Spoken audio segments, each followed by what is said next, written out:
Today, we're reviewing what happened in Leland, Mississippi, a small Delta town that saw its homecoming night turn into a battlefield.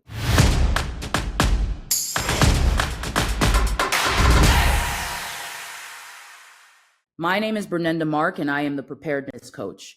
If you have not watched my video where I describe my life unfiltered from close to 20 years of being a first responder, I served 10 years in the United States Army. I'm an Army combat veteran. I also served as a police officer for Delray Beach Police Department for approximately 8 years. I've gone through every single call you could possibly think of, from shootings, from overdoses, to barricaded subjects. The list goes on.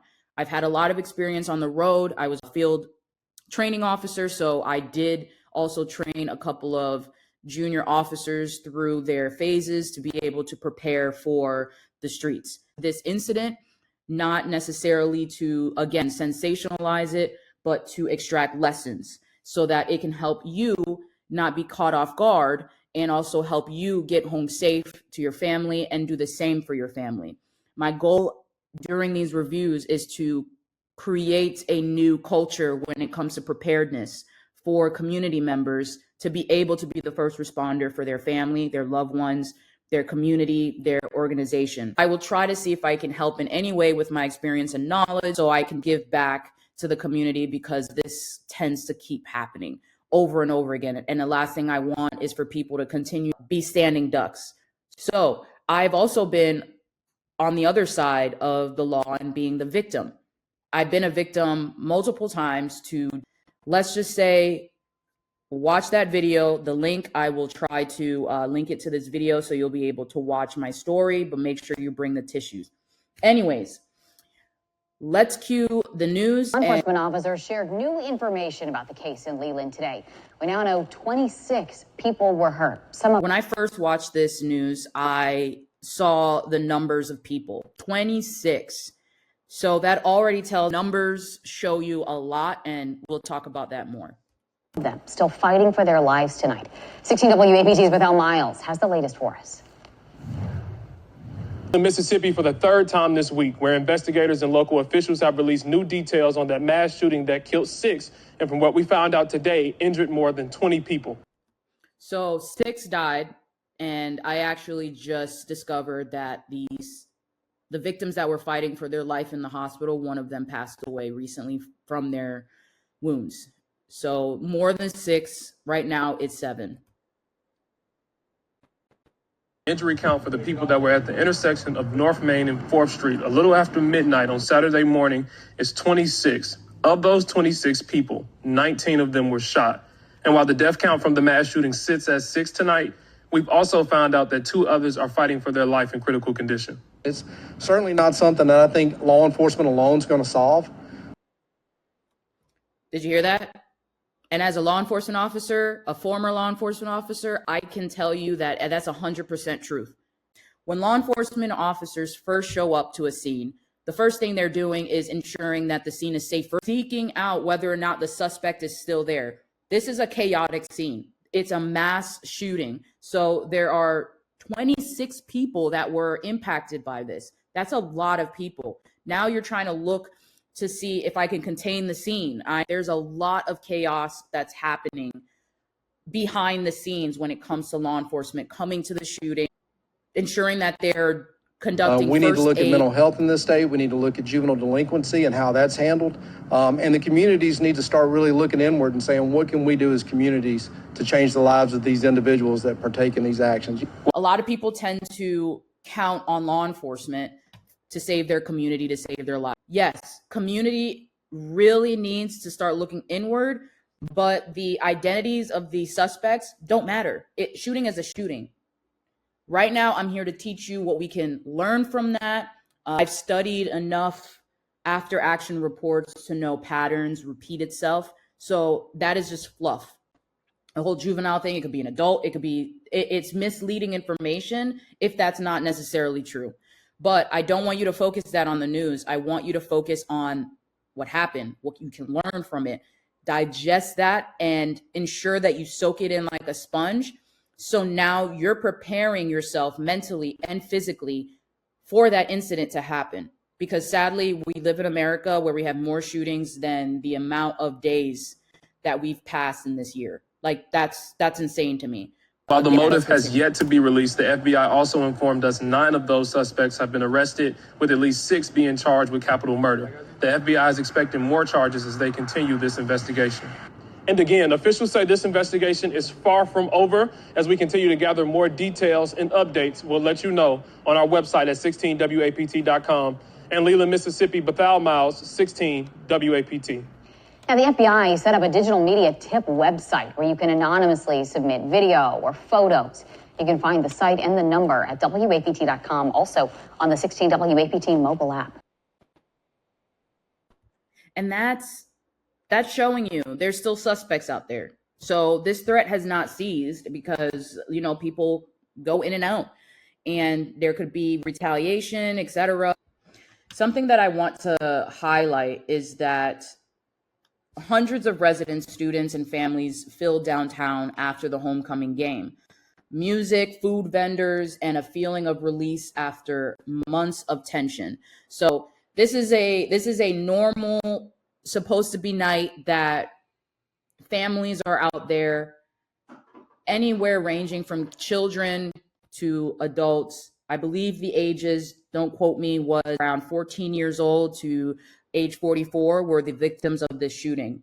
I found that at roughly 11:45 p.m., an argument between individuals escalated. A firearm was drawn. Within seconds, the celebration fractured into panic. Now, let's look at the fact that 26 people were hurt. So obviously there was more people around. Large crowds tend to amplify emotions and erase awareness. Crowd energy lowers individual vigilance. You must plan exits before emotions peak. In this case, you've ever seen a herd of animals like it when I don't know if you ever watched Planet Earth, but you see how the lioness, they hunt, they try to flank, and you see that whole herd just run and stampede. Imagine being that person in the middle. You don't know what's going on. So the first thing you're going to do is follow the crowd, follow the running. So that's why I said crowd energy lowers individual vigilance, because you're counting on the crowd to show you where the danger is, right? These two or whoever were having an argument. Immediately, I would think, you read, like, a lot of people tend to disregard their intuitions or their gut feeling. That's intuition. You ever had that feeling when you're in a tense situation or a weird situation and the hairs on the back of your neck stands up, you're kind of straight, you're looking around that kind of diminishes and it lowers the more and more you're in a crowded space. Let's look at the map to show you in reference. All right, so here is the map. Just in reference, this is Main Street here, and this is 4th Street. They mentioned something about 5th and Main, but here is Leland High School.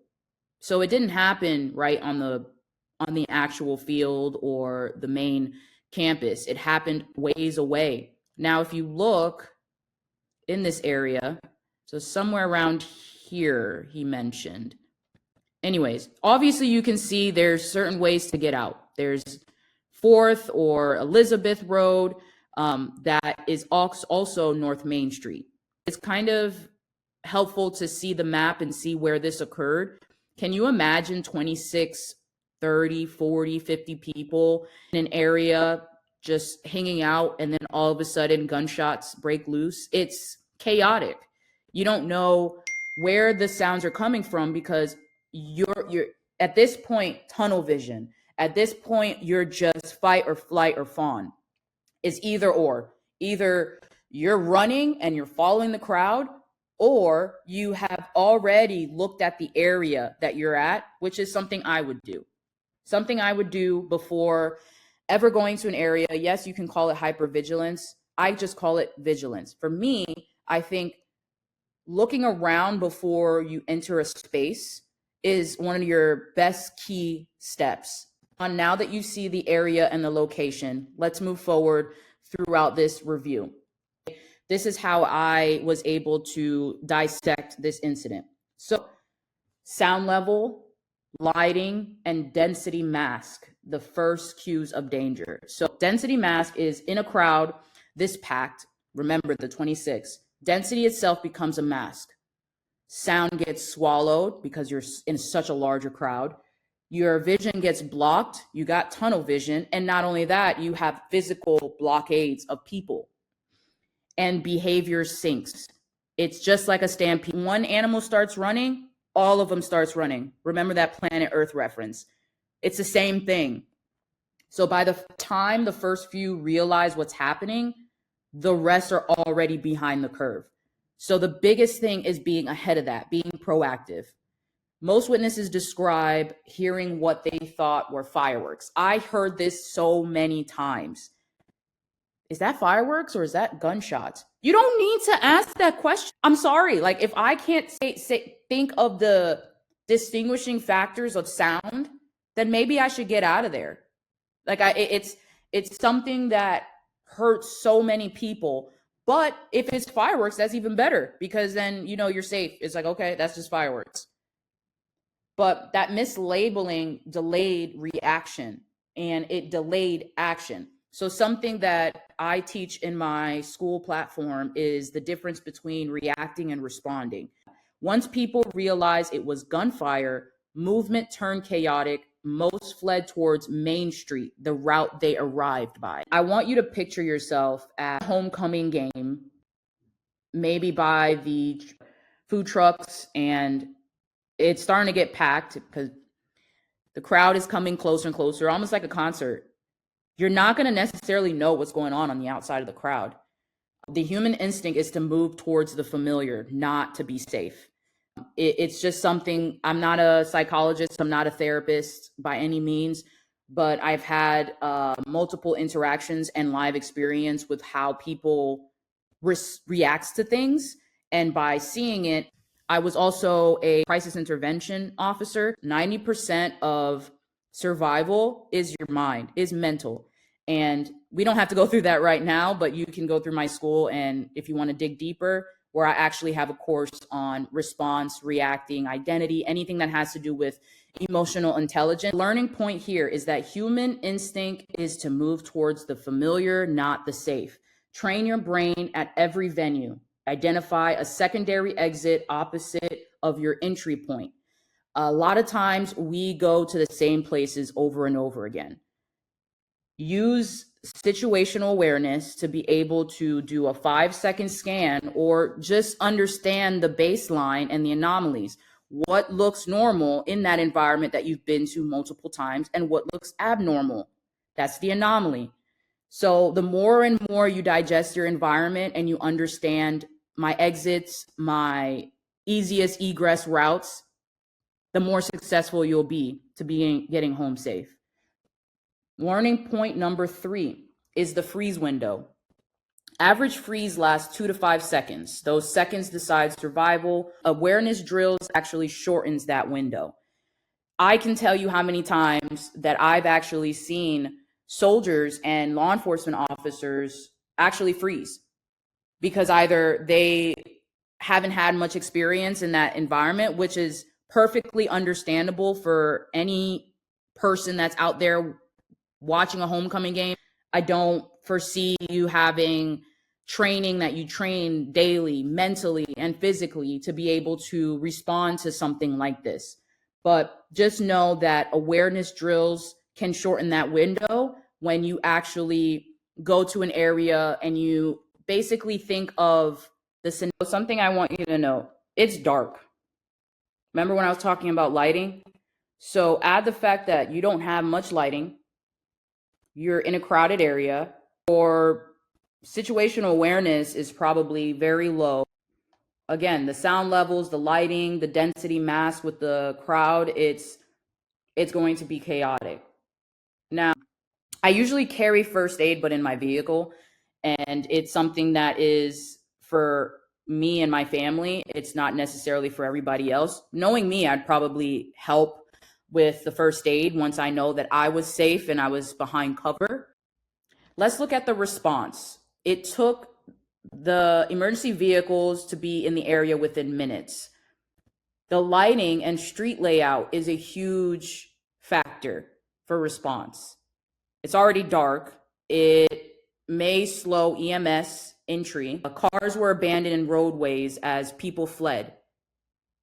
So there was an incident where I was responding to a shots fired in a neighborhood. It was early in the morning, and I still remember that I had to pass the railroad tracks. As soon as I passed the railroad tracks, the arms went down, and I'm like, oh snap, I really hope FD will be able to make it past. Me and a couple of officers were the first ones on scene. EMS were blocked by the train, and it wasn't one of those bright line or tri-rail. It was one of those big long trains on Dixie Highway. I still remember that track. And here we are conducting first aid, trying to save this person's life, this victim's life, and waiting on EMS to show up. Not only was it dark, it was one of those streets that was kind of hard to get to if you didn't know the area. That goes to show that this happens a lot. Darkness, no lighting, not knowing the area could be factors where it slows down first responders from getting to you. Learning point number 4, self-reliance precedes rescue. Have a minimal trauma kit or no improvised bleeding control. Seconds matter before first responders can get in. This is not a first aid class, and I'm not a first aid instructor. The first thing you need to worry about is your safety. When you hear those gunshots or sounds like fireworks, get out of there. Get out of there and try to seek either, if you're in the blunt of the chaos and you can't understand what's happening, hide behind a cover. There's something called cover and concealment. Cover is something that best to be behind when it comes to bullets. It helps protect you with a barrier, something like a cement wall, even pillars on your vehicle. There are A pillars, B pillars, C pillars, and depending on your car, there's probably another pillar. But those pillars have been known to help with blocking rounds. Concealment is more of like, it's a temporary pause so you can either dissect what's going on. The shooter or the suspect does not see you, and once you're in the clear, you can move to cover. You don't want to stay in concealment for too long. Otherwise, you lay down on the ground and you don't move. That's the best bet. If it's right there in front of you, I would just lay down and not move. Just that's the best thing. Or you fight.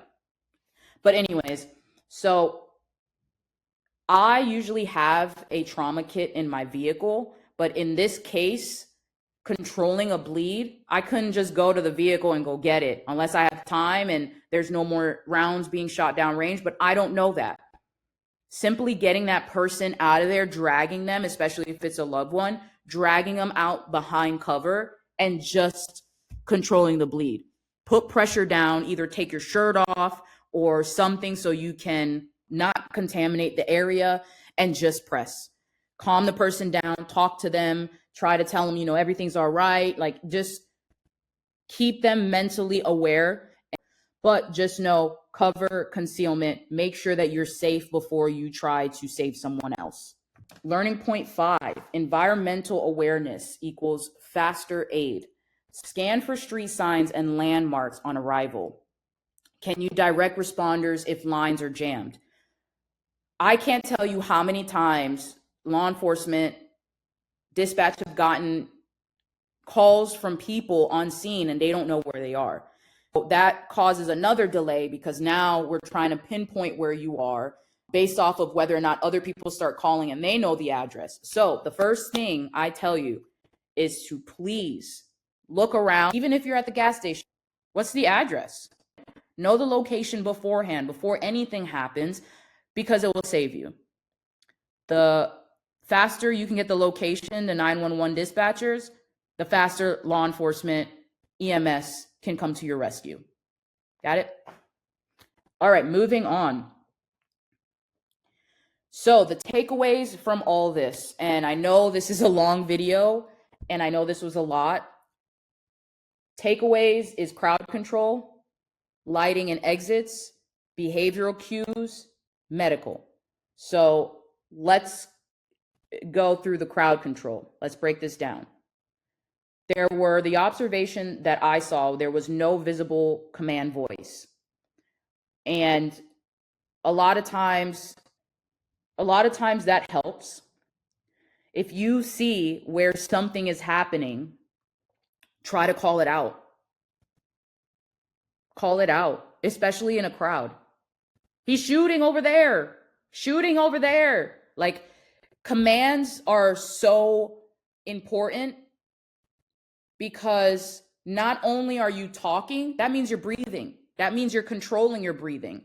So when I get into incidents that I noticed, if anyone ever gets my body cam video or dash cam, they're going to hear me talking the whole time. The reason why I'm talking is not just to hear myself talk, but I'm thinking it, I'm saying it. That means I'm breathing. I'm not holding my breath. That's why I'm able to talk on the radio really calmly. And it kind of deflates your tunnel vision because now you're using other parts of your brain to be able to say these things. Shout something. Gunfire, shots, so other people can hear that this is not just fireworks, especially if you see it. As soon as you see a person start running, I know our instinct is to run with them. Like, you have to also command and say something. I don't care if it's curse words. You have to use something, a command voice. Okay? Run, run. So it's something that not only are you helping yourself with your breathing, with your tunnel vision, but you're also helping other people around you. I know a lot of people tend to be like, just run, don't say anything. Run and say stuff. It's okay. Run and say stuff. And then the preparedness fix for this, if you want to strengthen this, is practice verbal leadership. One calm tone can redirect panic. Panic is the first thing to happen. If you're able to control your panic, you're able to completely widen your lens. If you were proactively approaching that area, if you've been there multiple times, if you haven't been there and this is your first time and you've taken that scan to see where you are, where the streets are, the street sign to know your location, your exits, if something happened here, where should I run to, all those things. Panic ensues and it causes fine motor skills to go to whack. Fine motor skills like being able to, I don't know, pick up a pen, unzip something small. It's going to be large movements. So you talking and verbalizing is an instinct that I use to kind of calm me down. So remember that. One calm tone can redirect panic. So now lighting and exits. That's the second one we hit on. Decorative, not functional. Usually my observation is you have street lights out there and they're not working. They're not on. They're decorative. To preparedness fix for this is favor edges and lit paths, not shadows, as choke points. Choke points, which is where you have a restrictive area, such as a hallway or a bridge. You can only go one direction, and there could potentially be dangers on both sides, or the fatal funnel that people like to call it. You're in the doorway where shots are being fired. If your shot's being fired through a doorway, you're not going to go through the fatal funnel. You're going to respond in a different way, I hope. But favor edges and lit paths. So think of Walmart, the parking lot. There's lit paths everywhere. Why would I park in a dark area? Just think about stuff like that. It's good to think about it. And it's good to kind of look around and be like, okay, if I were the bad guy, or if I were the suspect or a criminal, where would I thrive in? The darkness. That's where most people who commit crimes like this thrive. Darkness. It looks like that area was not well lit at all. So you're unable to see. So that's a sense that is gone. The third thing I hit on was behavioral cues. Freeze, then herd. That's usually the case for things like that. You're in a density masked environment. There's a whole bunch of people around you that you may not know, or you know, but you don't know how they would react to something like this or respond to something like this. Do they have guns themselves and they're shooting back? So now you're potentially in the crosshairs of two people shooting each other. Again, people freeze and they run a certain direction because that's the most familiar and that's where your mind takes you after a chaotic moment. So what can help this and prevent you from freezing and going along with the herd is drill micro movements. Drop, lock, move. So if I'm in a situation where I don't know what's going on in a crowd, the first thing I tend to do, if I can't see past the crowd, I don't know what's happening. I'm hearing the sounds. I can't really see because it's not a well-lit area. I'm ducking down. Duck down, drop, you look, and then you move. I'm already proactive because I did my 5-second scan. I looked at my exits. I looked at the location I was at. And I know that if something would have happened, I can use this cover, this building right here, that's right next to me, instead of running out to that open field. So they said now it's closer to 4th, right? Before I thought it was 5th because that's what one of the newscasters mentioned. But if you see here, if I'm here, I'm on Main Street, why would I run to this open field? If the shots is coming this way, again, drop, lock, and look. I may have pinpointed maybe this building I could run to. If I'm in this area, maybe I should obviously run the opposite direction of where the shots are fired. If I'm closer to this area, I got this tree here. That's good concealment. I don't know what type of tree it is. I don't think I can tell, but that's a good concealment that I mentioned. If you run across the street while everybody is running this way, you're behind this tree. You wait, maybe you can get to this tree. Maybe you can get to this tree and then revert back to a cover. You don't have to stay in the same space. But again, behavioral cues. You freeze and then you herd. The herd goes this way or this way, you're going to go that way. That's why I like to say drop, lock, move. Drop, either you're on the floor or you're looking around, you're trying to see what's going on so you can calculate what's your next move. Okay, the shots are coming from that way. Then maybe I should go to that tree. Like slow things down. Yes, you're trying to get out there fast. 2 to 5 seconds. Remember, 2 to 5 seconds after the incident's happening, people freeze. Just drop, lock, where you're looking. Okay, where am I at? What am I doing? Move. Like it should be just like that. It shouldn't be something that's delayed and takes time and you're weighing on the crowd to tell you where it's coming from. You are already doing the steps that will get you home. That is what you need to think of.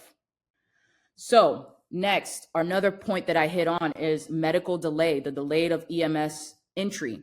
Because of the dark road, a lot of people may not have known the location when they're calling 911 to instruct them.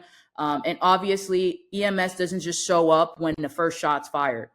It has to be cleared first by law enforcement before that help arrives, because EMS does not usually carry firearms to be able to shoot back, even though there's been countless of times where firefighters have been shot in incidents. So some people may carry a tourniquet. I'm not expecting you to be carrying tourniquets in your pocket, but knowing pressuring techniques after you're safe, after you're off the X, you see somebody, let's say sadly a child, a parent, an elderly that needs help, and you're able to just drag them behind a tree and administer first aid just for a second, just to put that pressure down on it. Don't let it go. Don't let that pressure go, to kind of control the bleeding. You can bleed within seconds. Okay. So that's why it's so important to understand pressure techniques. Now, lessons to train. So remember this: preparedness is mental first. Mental first. Tactical second. You train calm the way you train your muscles, just like a gym. repetition, visualization, awareness. Think about those. You train calm the way you train your muscles. You practice chaos, calming your chaos in calm. Because when it happens, you've already been to that Wawa thousands of times and noticed where you need to go. What are the exits? Where do I move? Just like you would as a defensive lineman in football, offensive lineman in football. You know the plays. And if that play doesn't work, you switch to a different place and make a play. So that's why I say it's so important to have repetition. Even if it's not physically, it's mentally. Mentally is 90%. Again, preparedness is mental first. Awareness, you're aware. I hope every single American is aware that mass shootings, active shooters can happen anywhere. Concerts, churches, house of worship is no longer a rule. It's no longer somewhere that's not being targeted. Any schools, your business, it can happen anywhere. Homecoming football game where people are trying to enjoy their time with each other. So actions that you can do that I will give you is when attending an event this week, I want you to identify 2 exits within 10 seconds. So not saying that you're going to get that automatically. Me, I can go into somewhere that I don't know and know the exits within 5 seconds. If I'm in a restaurant, I obviously know there may be an exit behind in the kitchen because of code or whatever. But I'm scanning. That's the first thing I'm doing. I'm not on my phone. I'm not on my phone when I first enter the room. I enter the room and I'm looking around. I'm looking confident. I'm seeing if there's any anomalies, anything that looks out of place. I'm seeing my exits. It's a quick scan. So try to do that. Identify 2 exits within 10 seconds. Second, teach one friend or family member, drop, lock, and move. That is something that I want you to teach other people. It's not just for you. It's for family. It's for your community. It's for your organization, because this is happening way too often and we need to know how to respond. You hear the threat, you drop, you assess, you lock, you go. You just move. Decide the directions while you're unlocked. It's not it may sound like it's a long process, but time is going by so fast. That could be done in 10 seconds. As you prepare your mind and you're doing these drills, you're already proactive in your environment. That is what you need to look at. So please teach one of your friend or family members how to do this. Let's be a community and let's ensure that we can respond to things like this. I want you to screenshot or write down your rally point before every public event. Might sound crazy, but I do this. Sometimes if I know I'm going to be at a concert or I'm going to a large crowd, which I would already assume, like, if we get separated, you meet me here at this point. You get off the X, you run, and we meet right here. A lot of times after an incident like this happens, you're separated because, again, you don't know how your family is going to react because they've never been aware of this thing. They've never experienced something like this.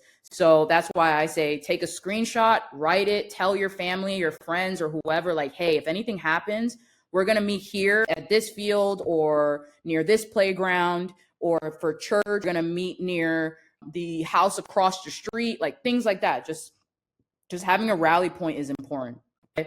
I have a school where I teach this, and I actually go deeper into it as far as the emotional intelligence, the situational awareness, the baseline, the anomaly, how to scan, breathing techniques. And then I go into the actual tactic methods that I would suggest based off of different locations. Okay, that's called Preparedness Warrior School, and the link should be in my bio or down below.